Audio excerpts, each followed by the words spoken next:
The Tale of Jemima Puddle-Duck. What a funny sight it is to see a brood of ducklings with a hen. Listen to the story of Jemima Puddle-Duck, who was annoyed because the farmer's wife would not let her hatch her own eggs. Her sister-in-law, Mrs. Rebecca Puddle-Duck, was perfectly willing to leave the hatching to someone else. "I have not the patience to sit on a nest for 28 days, and no more have you, Jemima. You would let them go cold. You know you would. I wish to hatch my own eggs. I will hatch them all by myself," quacked Jemima Puddle-Duck. She tried to hide her eggs, but they were always found and carried off. Jemima Puddle-Duck became quite desperate. She determined to make a nest right away from the farm. She set off on a fine spring afternoon along the cart road that leads over the hill. She was wearing a shawl and a poke bonnet. When she reached the top of the hill, she saw a wood in the distance. She thought that it looked a safe, quiet spot. Jemima Puddle-Duck was not much in the habit of flying.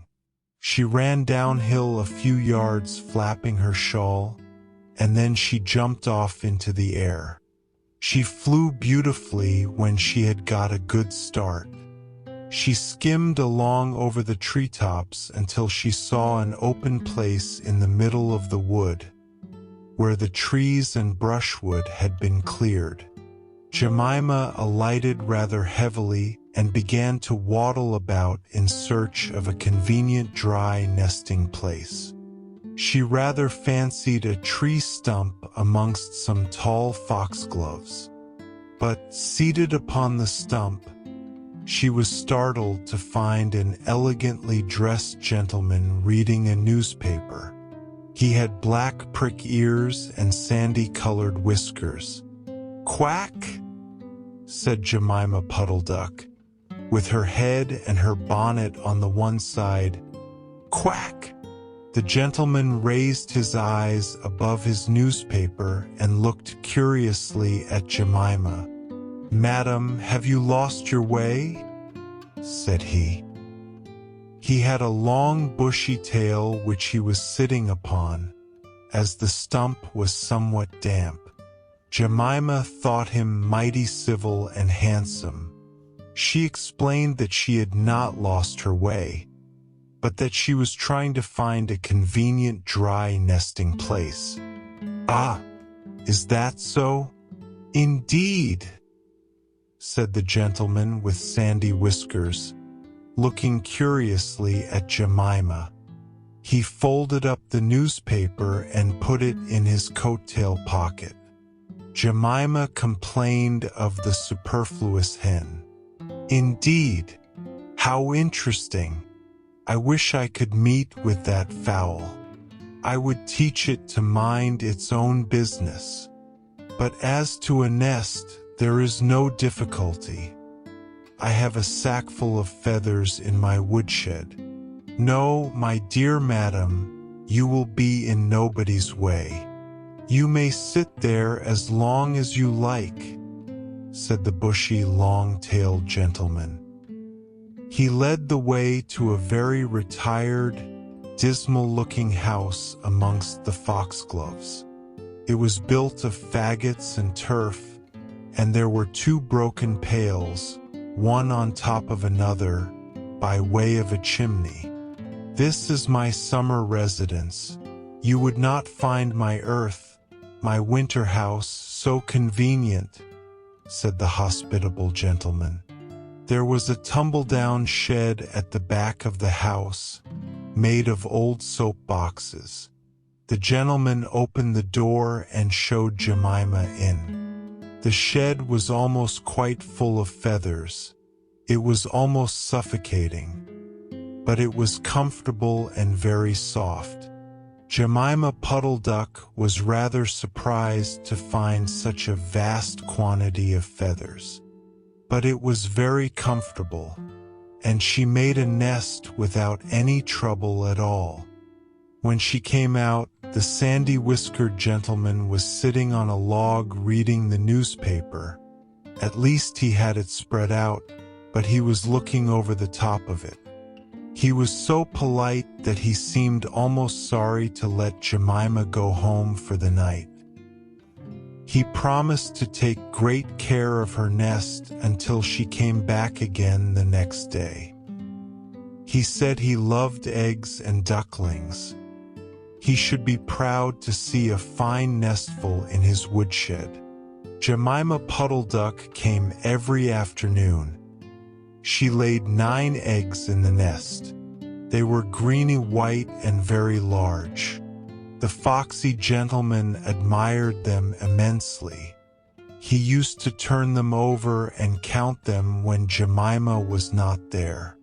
At last Jemima told him that she intended to begin to sit next day.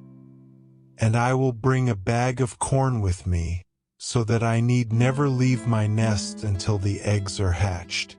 They might catch cold," said the conscientious Jemima.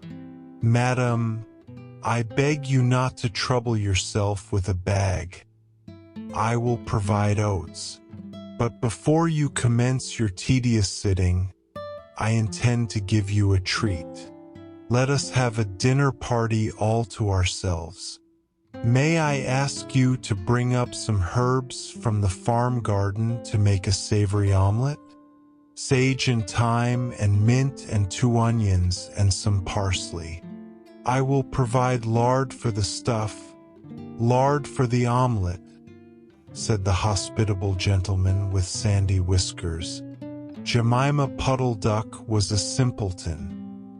Not even the mention of sage and onions made her suspicious. She went round the farm garden, nibbling off snippets of all the different sorts of herbs that are used for stuffing roast duck. And she waddled into the kitchen and got 2 onions out of a basket. The collie dog met her coming out. "What are you doing with those onions? Where do you go every afternoon by yourself?" Jemima Puddle-Duck. Jemima was rather in awe of the collie. She told him the whole story. The collie listened with his wise head on one side. He grinned when she described the polite gentleman with sandy whiskers. He asked several questions about the wood and about the exact position of the house and shed. Then he went out and trotted down the village. He went to look for 2 foxhound puppies who were out at walk with the butcher. Jemima Puddle-Duck went up the cart road for the last time on a sunny afternoon. She was rather burdened with bunches of herbs and 2 onions in a bag. She flew over the wood and alighted opposite the house of the bushy, long-tailed gentleman.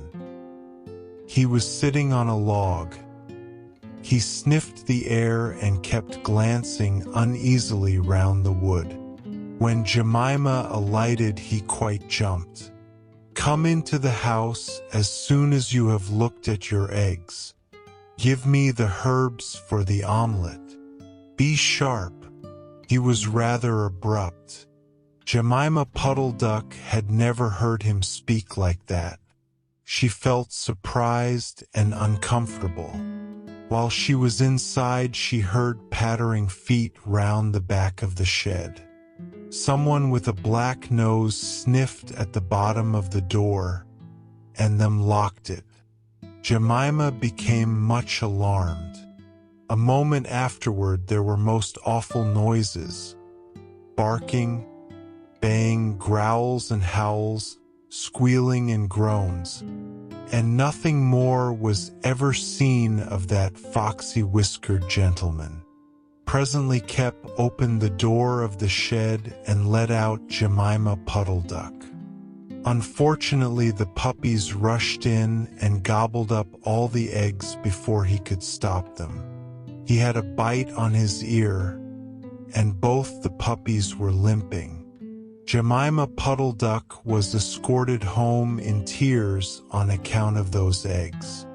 She laid some more in June, and she was permitted to keep them herself, but only 4 of them hatched.